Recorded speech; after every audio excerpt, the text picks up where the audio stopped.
ఎప్పుడులాగా కాకుండా మరింత వైభవంగా ఇంకా బాగా చేయాలని చెప్పి వచ్చిన భక్తులందరికీ కూడా సదుపాయాలు ఎక్కువ ఇవ్వాలని చెప్పి దర్శనం అది కూడా ఇబ్బంది లేకుండా బాగా చేయించాలని చెప్పి ఆల్రెడీ ఈఓ గారితో కలెక్టర్ గారితో అందరితో మీటింగ్లు పెట్టడం జరిగింది. అట్లాగే ఈ ఉత్సవాల మూలాన వేరే విజయవాడలో ఉన్న ప్రజానికానికి కానీ వేరే మతస్థులకు కానీ ఎటువంటి రకమైన ఇబ్బంది కూడా లేకుండా ట్రాఫిక్ నియంత్రించడం కానీ మిగిలిన విషయాల్లో కూడా జాగ్రత్తలు తీసుకొని అత్యంత వైభవంగా చేయాలి అనేది ఈసారి ముఖ్యమంత్రి గారు ఉప ముఖ్యమంత్రి గారు అందరూ కూడా మాట్లాడుకున్నాం. వాళ్ళు కూడా చెప్పారు. అట్లాగే ఎంపీ గారు మన పరిసర నియోజకవర్గ ఎమ్మెల్యేలు అందరూ కూడా జిల్లా నుంచి ఉమ్మడి కృష్ణా జిల్లాలో ఉన్న ఎమ్మెల్యేలు 2 ఎంపీలు అందరూ కూడా కలిసి అత్యంత వైభవంగా చేయాలనేది మా సంకల్పం.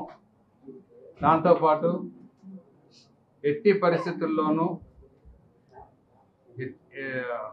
భక్తులందరికీ కూడా మంచినీరు సదుపాయం కానీ పొద్దు నుంచి సాయంత్రం దాకా క్యూ కాంప్లెక్స్లో కావాల్సిన సౌకర్యాలన్నీ కూడా ఏర్పరుస్తున్నాం ఈసారి. కాబట్టి ఇంకా వైభవంగా చేయడానికి మేము మొదట ప్లాన్ చేశాం, కానీ కొంచెం దురదృష్టవశాత్తు ఈ వరదల మూలన కొంచెం ఆలస్యమైంది మా ప్రయత్నాలు. కొంత ఇన్ఫ్రాస్ట్రక్చర్లో కూడా అక్కడ రోడ్డు కొంచెం పడిపోవటం, కొండ విరగటం అన్నీ జరిగినాయి. అవన్నీ కూడా డెఫినెట్గా వారి టెంపుల్లో పని జీవో గారు కానీ ఇంజనీర్లు కానీ అందరూ కూడా చాలా ఫాస్ట్గా రియాక్ట్ అయ్యి చక్కగా టెంపరీ స్టెప్ చేయడం అంతా కూడా చేశారు. మీడియా తరఫున కూడా మీరు కూడా ఏమైనా సలహాలు ఉంటే ఇమ్మని మొన్న కూడా నేను కలెక్టర్ గారి ఆఫీస్లో మీటింగ్ రోజు కూడా చెప్పడం జరిగింది. మీడియా ద్వారా నేను కోరుకునే మనం ఏంటంటే ప్రజలందరూ కూడా, ఎందుకంటే అందరూ చెప్పి అన్నీ చేయలేం, ఇప్పుడు ఒక కాల్ సెంటర్ కూడా పెడదామని ఆలోచిస్తాము. కాల్ సెంటర్ పెడతాం.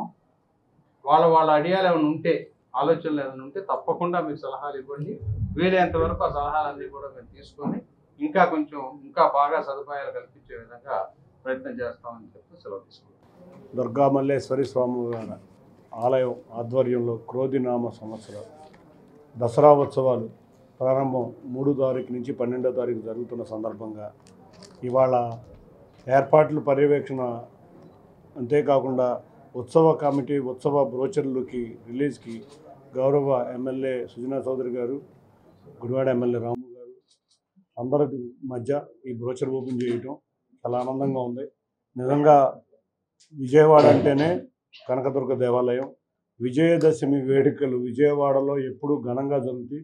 అటువంటి విజయవాడలో కనకదుర్గ వేడుకలకి మళ్ళీ ఒక అలంకారం తెచ్చే విధంగా మేమందరం కలిసికట్టుగా ఉండి, కొన్ని ఇబ్బందులు వరదల వల్ల ఏర్పడినా కూడా వాటిని అధిగమించి భక్తులకి సౌకర్యాలలో ఎటువంటి లోటు లేకుండా ఈ దసరా ఉత్సవాలను అత్యంత వైభవంగా ఏర్పాట్లు చేయడం జరుగుతుంది. తప్పకుండా దీనికి అందరూ సహకరిస్తున్న రెవెన్యూ సిబ్బందికి కానీ, దేవాదాయ శాఖ వారికి కానీ, పోలీసు వారికి కానీ వీరందరూ కూడా కష్టపడి రేపు రాబోయే దసరా ఉత్సవాల్లో ఎవరికి ఎటువంటి ఇబ్బంది లేకుండా మేమందరం కూడా ఒక కమిటీ ఏర్పాటు చేసుకోవడం జరిగింది. ప్రజాప్రతినిధులందరం కూడా తప్పకుండా దసరా ఉత్సవాలకి విజయవాడ మారు పేరు కాబట్టి అటువంటి ఉత్సవాలకు విజయవాడ రావాలని అందరూ దేశం మొత్తం మీద భక్తులందరూ వచ్చే విధంగా మనం దసరా ఉత్సవాలు జరుపుకుందాం. మన గౌరవ ముఖ్యమంత్రి నారా చంద్రబాబు నాయుడు గారు కానీ, డిప్యూటీ ముఖ్యమంత్రి పవన్ కళ్యాణ్ గారు కానీ, అంతేకాకుండా భారతీయ జనతా పార్టీ నాయకులు కానీ, ముఖ్యంగా ఇక్కడ ఎమ్మెల్యే సుజనా చౌదరి గారు కానీ ఇవాళ ఈ కార్యక్రమం విజయవంతం చేయడంలో ముఖ్యంగా పాత్ర పోషించారు. వారందరి ఆదర్శం మీద ఈ కార్యక్రమం జరుగుతుంది.